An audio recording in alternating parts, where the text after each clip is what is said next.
পবিত্র মাহে রমজানে রোজার নিয়ত এবং ইফতারির দোয়া।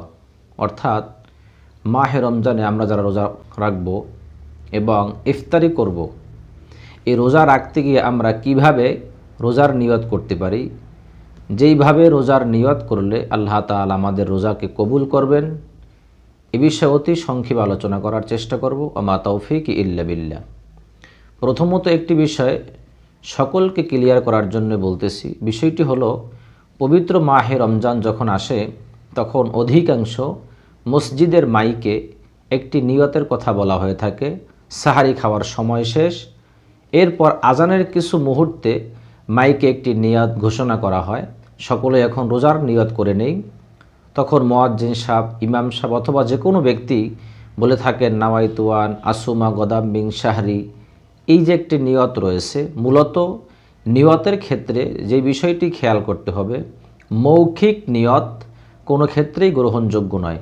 অর্থাৎ ফরজিয়াতের ক্ষেত্রে, বিশেষ করে রোজা এবং নামাজের ক্ষেত্রে নিয়ত আপনাকে অন্তর থেকে করতে হবে। নিয়তের সম্পর্ক অন্তরের সাথে, মৌখিক নিয়ত শর্ত নয়। আপনার অন্তরে সংকল্প করতে হবে। আপনি যখন সাহারি খেতে উঠবেন তখন আপনাকে এই নিয়তি করতে হবে যে আমি সাহারি খাইতেছি, আগামীকালকে রোজা রাখবো, এই জন্যই সাহারি খাইতেছি। এটাই হলো আপনার মূল নিয়ত। কিন্তু আমি মুখে নিয়ত করলাম যে সাহারি খাইতেছি, কালকে রোজা রাখবো, কিন্তু অন্তঃকরণে রোজা রাখার নিয়ত এখনও করি নাই, যে হয়তো রোজা ভেঙ্গেও ফেলতে পারি।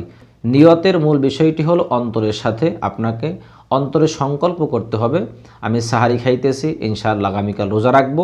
এতটুকু নিয়ত করলে আপনার নিয়ত পূর্ণ হয়ে যাবে, আপনার রোজা শুদ্ধ হয়ে যাবে।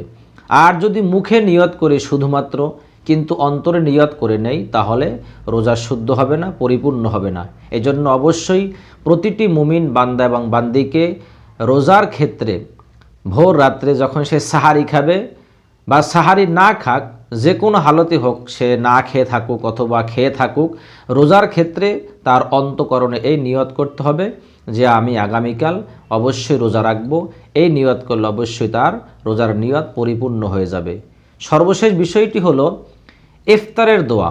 অর্থাৎ যখন আমরা ইফতার করব, বিশেষ করে মাগরিবের কিছুক্ষণ পূর্বে আমরা অনেকেই ইফতার নিয়ে বসে থাকি এবং বিভিন্ন মাসনুন তাসবিহ দোয়া পাঠ করি, আল্লাহর কাছে হাত তুলে দোয়া করে থাকি। কেননা হাদিস শরীফে এসেছে, রাসূল কারীম সাল্লাল্লাহু আলাইহি ওয়াসাল্লাম বলেন, যখন রোজাদার ব্যক্তি ইফতার সম্মুখে অথবা ইফতারি নিয়ে আল্লাহর দরবারে প্রার্থনা করেন, আল্লাহ তাআলা ওই রোজাদার ব্যক্তির প্রার্থনা দোয়া মঞ্জুর করে থাকেন, কবুল করে থাকেন।